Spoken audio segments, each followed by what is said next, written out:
할렐루야. 9월 13일 수요일 새벽 기도를 시작하겠습니다. 사도신경으로 우리의 신앙을 고백하시겠습니다. 나는 전능하신 아버지 하나님 천지의 창조주를 믿습니다. 나는 그의 유일하신 아들 우리 주 예수 그리스도를 믿습니다.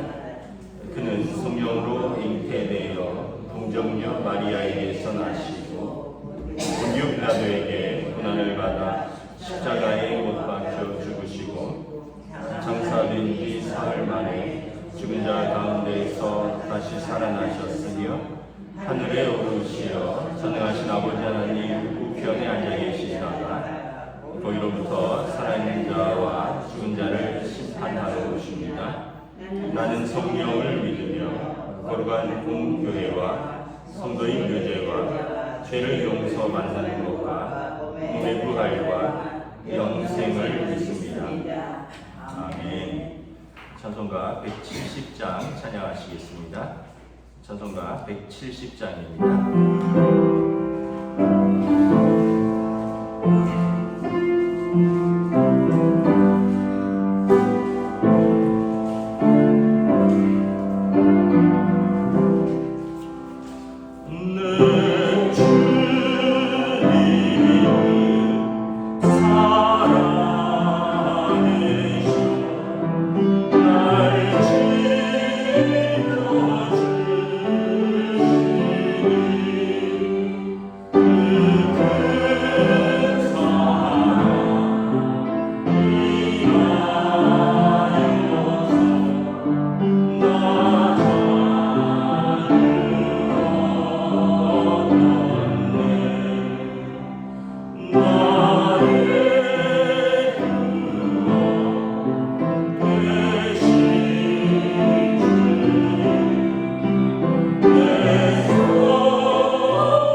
신약성경 히브리서 7장 23절에서 28절까지 말씀입니다. 신약성경 히브리서 7장 23절에서 마지막 절까지 말씀입니다. 다 찾으신 줄 알고 저 여러분들이 한 절씩 교도하도록 하겠습니다. 제사장 된 그들의 수요가 많은 것은 죽음으로 말미암아 항상 잊지 못함이로되 예수는 영원히 계심으로 그 제사장 직분도 갈리지 아니하느니라.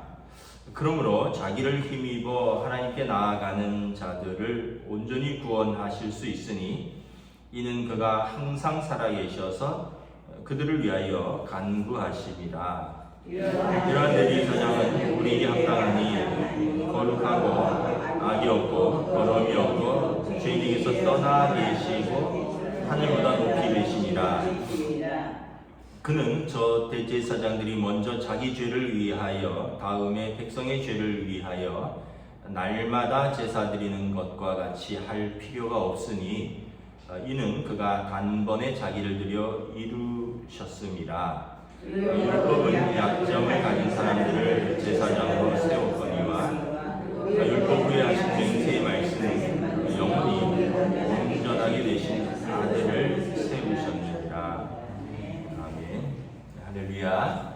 오늘 또 새날을 주셨습니다. 우리 주님께서 은혜와 평강으로 함께 하시기를 축복합니다. 이제 히브리서를 쓸 때에 이제 초기 기독교죠. AD 한 65년경으로 예상이 되는데 예수님께서 부활 승천하시고 한 30여 년이 좀 흘렀죠. 그러면서 이제 예수님을 기억하는 사도들이 막 돌아가시기 시작했을 때입니다. 그러면 이제 예수님을 직접적으로 본 증인들은 이제 점점 조금씩 돌아가시는 거죠. 순교 사도들은 대부분 순교했고요. 아마 이때까지 남아 있는 분은 이제 우리가 잘 아는 요한 사도, 사도 요한이죠. 요한계시록과 요한복음을 쓴, 그리고 아마 바울 사도 정도고 나머지는 이제 그들의 제자들이 예수님에 대해서 기록을 하는 거죠. 그러면서 이제 예수님에 대해서 많은 이제 세월이 좀 흐르면서 사람들이 어떤 오해나 또는 잘못된 이해가 좀 있었던 것 같아요. 예를 들면 이제 초대교회 이제 후에 이단으로 정죄되었는데 예수님이 하나님의 아들이신데 예수님의 인성은 인정하지 못하겠다. 왜냐하면 인성은 사람의 몸으로 오신 것이고요. 신성은 사람의 몸으로 오셨지만 하나님의 아들이시다. 그래서 예수님은 그 인성과 신성을 다 가지고 있죠. 우리가 빌립보서 2장에 보면 예수께서는 하나님과 그 동등 본체시나 그 우리를 위하여 사람의 모습, 종의 모습으로 오셨다 이렇게 표현합니다. 그러니까 신성을 가지고 계신 하나님의 아들이 우리와 같은 모습, 인성으로 오셨는데 이유는 인성으로 오신 이유는 죽으시기 위해서, 우리를 위해서 십자가에 속량하시기 위해서.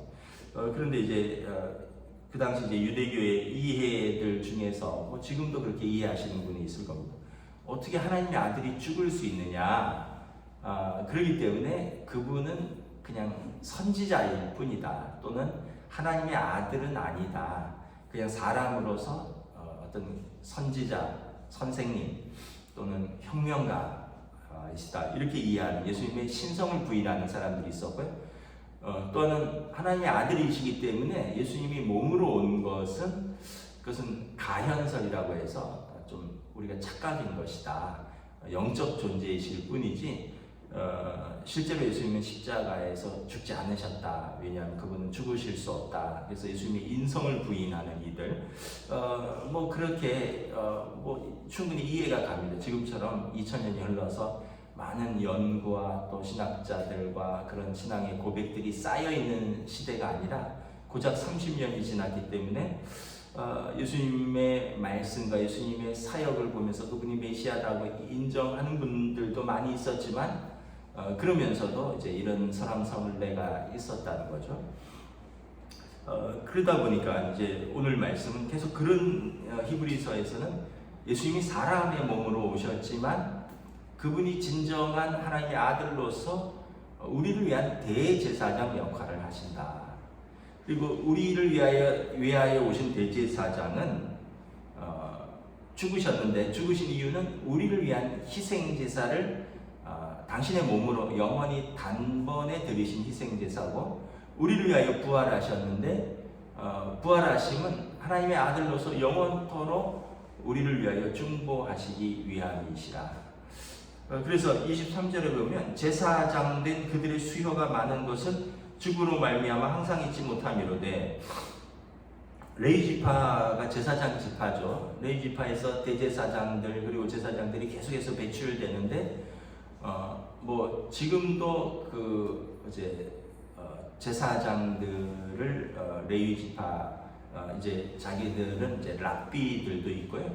또 그 제사장 출신 조상이 제사장이라고 이렇게 하는 이름들을 가지고 있습니다.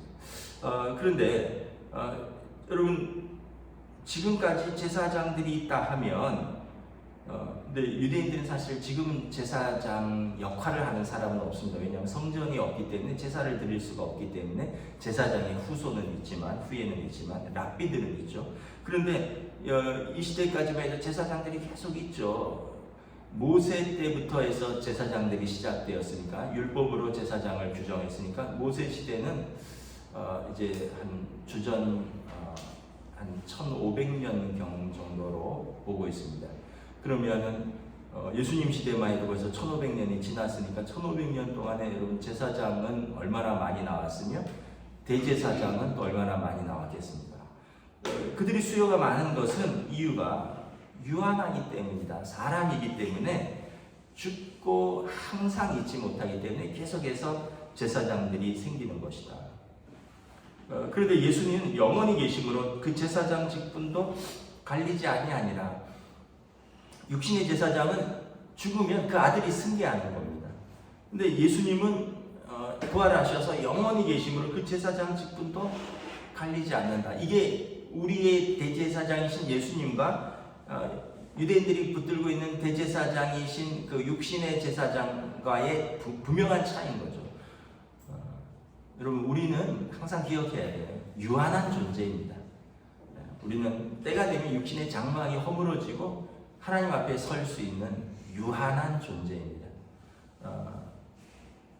하여튼 그래서 우리가 여러분 100년을 살지 못하는 유한한 존재라는 걸 알면 겸손해질 수밖에 없는 거죠. 언제 하나님이 우리를 부르실지 알지 못하는데 우리가 교만할 수가 있겠습니까? 우리 몸이 항상 건강하겠습니까? 그러니까 저도 뭐 올해 병원을 많이 다니는데 요즘도 좀 위가 안 좋아서 좀 다시 내시경도 해볼까 하는데 50만 넘어도 치과도 가야 되고 위도 안 좋고 대장도 안 좋고 이런저런 신경성도 있고 여러분 어르신들은 병원 달고 살죠. 병이 아프신 게. 우리는 연약한 존재다, 유한한 육신이다 이렇게 인정을 하면 겸손할 수밖에 없다. 겸손하면 그날을 더욱 잘 살게 됩니다. 우리가 교만하면 하나님의 뜻을 어기고요. 교만하면 우리 마음대로 살지만 겸손해지면 하나님의 뜻에 순종할 수밖에 없습니다. 이게 우리의 유한함의 차이고 예수님은 죽지 아니하시는 영원한 제사장 직분을 가지셨다. 그래서 예수님이 25절에 자기를 힘입어 하나님께 나아가는 자들을 온전히 구원할 수 있다. 그래서 히브리서 4장에 보면 때를 따라 긍휼을 하심을 입고 때를 따라 돕는 은혜를 얻기 위하여 은혜의 보좌 앞으로 우리의 대제사장의 이름을 가지고 담대히 나아가라. 왜냐하면 그분은 오늘도 하늘 보좌에서 우리를 위해서 살아계시고 간구하시고 우리를 돌보시는 분이시다라는 것. 그래서 여러분 우리가 예수님의 이름으로 무릎 꿇으면 그곳이 은혜의 보좌입니다. 여러분들이 집에서 기도의 자리가 있다면 또는 새벽 기도에 나오신 이 자리가 여러분 예수님의 이름으로 나와서 무릎 꿇는 은혜의 보좌고 또 집에서 영상을 통해서 기도하시면 또 그 자리가 은혜의 보좌고 우리가 예수님의 이름으로 나아가면 그 자리는 하나님 앞에서는 은혜의 자리라는. 왜냐하면 예수님이 우리의 대제사장이기 때문에 여러분 율법에 따르면 대제사장을 통해서만 하나님께 나아갈 수 있습니다. 왜냐하면 죄인은 하나님 앞에 직접 날 수가 없는 거예요. 반드시 중보자가 필요한 것입니다. 로마서 3장에 모든 사람이 죄를 범하였으니 하나님의 영광에 이르지 못하더니 저나 여러분이나 다 죄인이기 때문에 하나님 앞에 설 수 없는데 예수님이 십자가의 속량으로 우리를 하나님 앞에 화목하게 하셨습니다. 그래서 예수님이 그 대제사장의 화목제물로 서셨고 하나님과 우리 사이에 막힌 담을 허셨고 그래서 하나님이 우리 죄를 전에 지은 죄를 기억하지 아니하시고 우리를 당신의 의를 힘입어서 우리를 의롭다 하셨습니다. 그래서 우리가 하나님 앞에 의롭다함을 얻은 것은 어떤 법이로나 행위가 아니라 오직 믿음의 법이고 이것은 오직 은혜라다라는 이게 여러분 기독교 교리의 핵심입니다. 예수님이 우리의 대제사장 되시고 우리 우리를 위한 화목제물이 되셨고, 그러므로 우리가 예수님을 통하여 하나님과 화목하게 되었고, 하나님과 화목하게 되었으니 이제는 하나님의 자녀라 일컬음을 받게 된 것이다. 하나님의 자녀는 하나님 나라를 유업으로 상속받는 거다. 이게 이렇게 A, B, C, D 이렇게 연결되는 가장 기본적인 교리이거든요. 근데 이거를 믿지 못하면 하나님과 화목할 수 없는 거예요. 그래서 이제 초기 기독교인들은 예수님이 안 계시니까 육신의 대제사장을 통해서 하나님과 화목해야 되는데, 유대교에서 쫓겨났으니까 육신의 대제사장들이 자기를 위해서 제사를 못 드려주는 거죠. 그래서 마음이 허전하고 섭섭하고, 그래서 믿음을 떠나 다시 유대교로 돌아갈까, 이런 사람들에게 아니다, 우리 대제사장은 죽지도 않으시는 분이고 영원히 단번에 완전한 제사를 드리신 그 예수님이 계신데 왜 자꾸 옛날로 돌아가려고 하느냐. 그래서 26절에 보면 우리 대제사장은 거룩하고 악이 없고 더러움이 없고 죄인에게서 떠나 계시고 하늘보다 높이 되신 분이라. 육신의 대제사장도 여러분 인간이기 때문에 허물이 있고 죄가 있죠. 그래서 27절에 보면 육신의 대제사장은 속죄소에 들어갈 때 먼저 자기 죄를 위해서 하나님 앞에 제사를 드리는 거예요. 그리고 나서 백성을 위해서 제사를 드리는 거죠. 그런데 예수님은 그러실 필요가 없다는 거예요. 왜냐하면 당신이 죄가 없으신 분이기 때문에 우리 대제사장은 우리와 똑같이 시험을 받으셨고, 그래서 우리를 충분히 공감하실 수 있으나 다만 죄는 없으시니라. 이 히브리서의 우리 대제사장과 육신의 대제사장의 차이인 거죠. 그래서 그분은 자기를 위해서 제사를 드릴 필요가 없다는 거예요. 왜냐하면 죄가 없으신 하나님의 아들이니까. 그런데 율법에 따라 세운 유대인들의 그 레위지파의 대제사장은 그분들은 거룩해도 하나님 앞에서 죄인인 것은 마찬가지다는 거예요. 그래서 28절에 율법은 약점을 가진 사람들을 제사장으로 세웠거니와, 예수님이 오시기 전에는 이 약점을 가진 죄인인 제사장을 세워서 그들이 자기를 먼저 속죄하고 자기 백성을 속죄하고 하나님께 나아갈 수 있는 길을 열었다면, 예수님이 오신 이후에는 이제는 이 율법, 이 제사장 제도로서가 아니라 하나님의 아들로서 그를 믿는 자는 영생을 얻게 하려 하심이라. 하나님의 그 맹세, 그 언약으로 우리를 온전함으로 나아가게 한다라는 것입니다. 그래서 충분하다, 예수님 믿는 것으로 충분하다, 더 이상 어떤 육신의 제사장, 더 이상 어떤 날마다 동물의 피로 드리는 제사, 이 불충분한 제사, 이것은 반복되어야 되는 제사고 예수님이 오시기 전까지만 유효했고, 예수님이 오셨으니 예수님을 통한 십자가의 희생제사로 충분하다, 이 믿음을 가지라. 이것을 계속해서 히브리서가 말씀하는 겁니다. 여러분 신앙생활을 오래 해도요, 안 믿는 사람들이 있어요. 이게 안 믿어지나 봐요. 그러면 답이 없어요. 근데 초신자인데도 그냥 전도했는데 한 번에 믿어진다고 하는 사람들이 있어요. 그러니까 이 믿음도 참 복이에요. 은사. 평생 신앙생활하고 모태신앙생활을 했는데도 죽을 때까지 의심과 회의 가운데 안 믿어진다고 하는 사람들도 있으면 그게 얼마나 여러분 불행한 겁니까? 예를 들면 비유하자면 이런 거죠. 평생 아버지 어머니랑 살았는데 우리 아버지 아닌 거 아니야? 우리 엄마 아닌 거 아니야? 나 안 낳은 거 아니야? 그냥 주워온 거 아니야? 이러면서 평생 살았다면 그 집에서 먹고 자고 사랑받고 교육받고 다 살았는데 그러한 믿음이 없이 만약에 그렇게 살았다면 얼마나 어떻게 보면 불행한 거예요.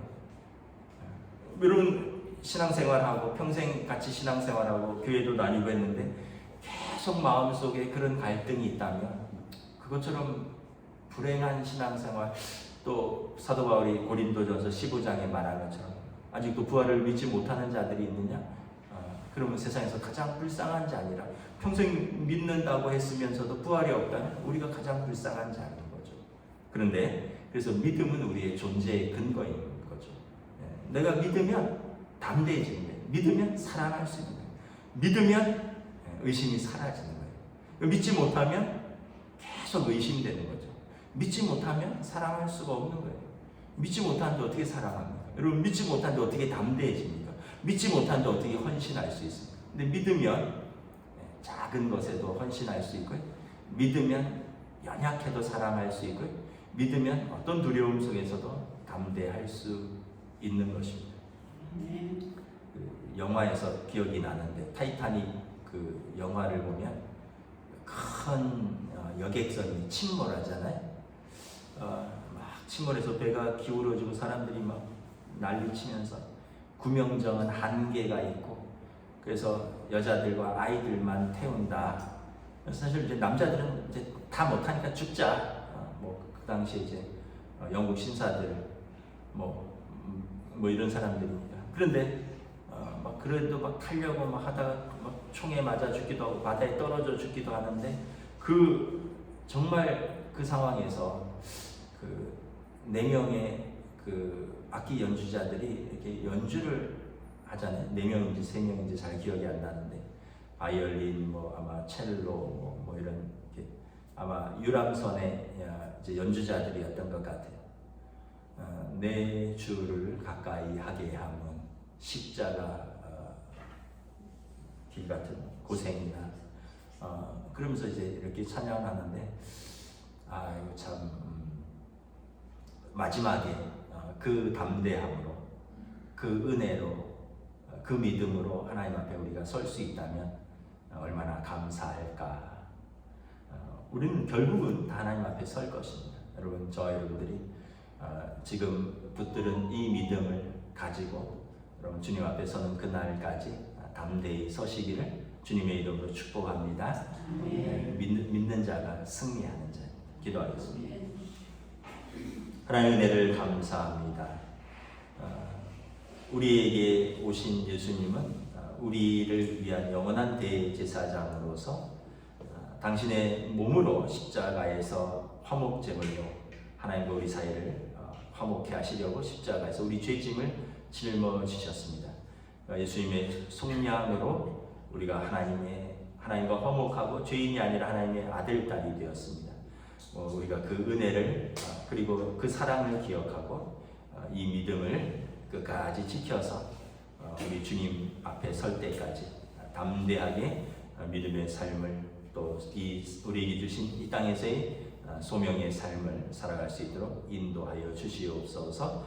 오늘도 하나님 보좌 우편에서 우리를 위하여 중보하고 계신 우리 대제사장의 예수 그리스도의 이름으로 감사하며 기도드리옵나이다. 아멘. 하늘에 계신 우리 아버지의 이름을 거룩하게 하시며 아버지의 나라가 오게 하시며 아버지의 뜻이 하늘에서와 같이 땅에서도 이루어지게 하소서.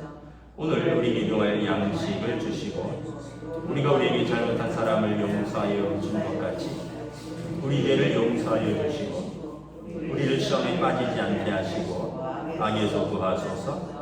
나라와 권능과 영광이 영원히 아버지의 것이며